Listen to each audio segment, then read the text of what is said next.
Okay, guys, welcome back.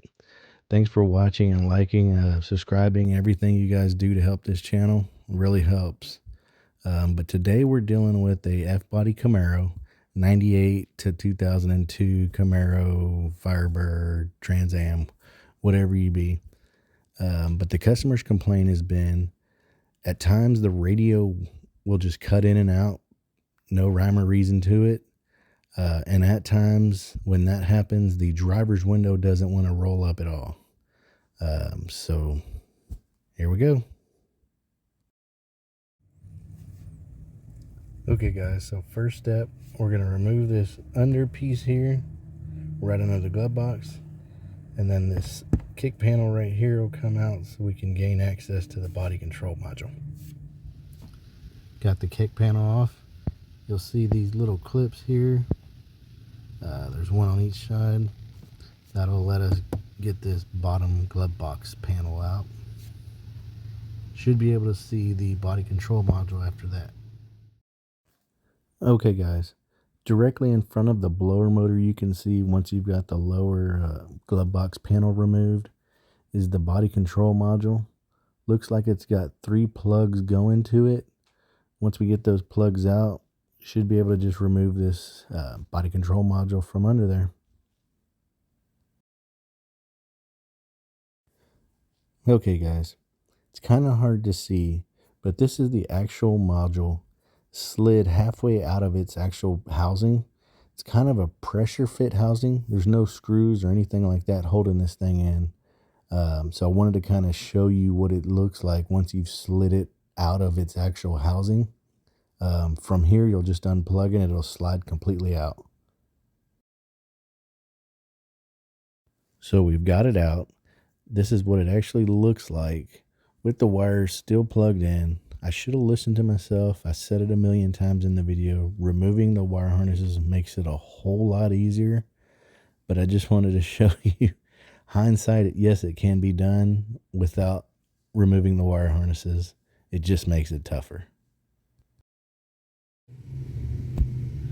Okay, guys, been doing a lot of research and reading on this body control module for these vehicles.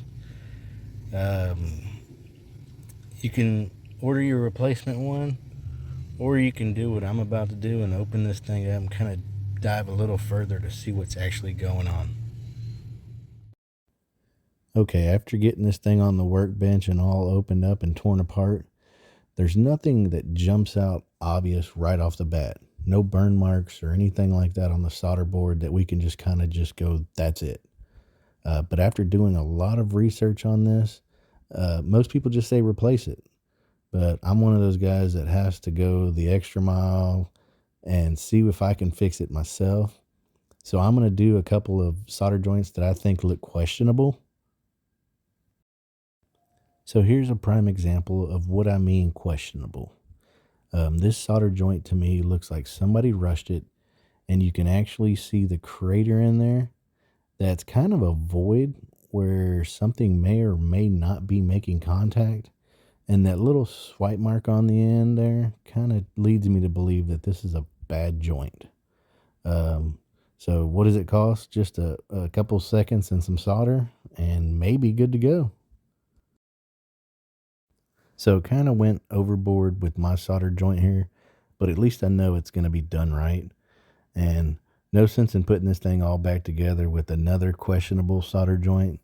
So nothing left to do but plug everything in, drive it around, see if this radio cuts off and Windows stops working. If it doesn't, we're good to go. So we got it all back together.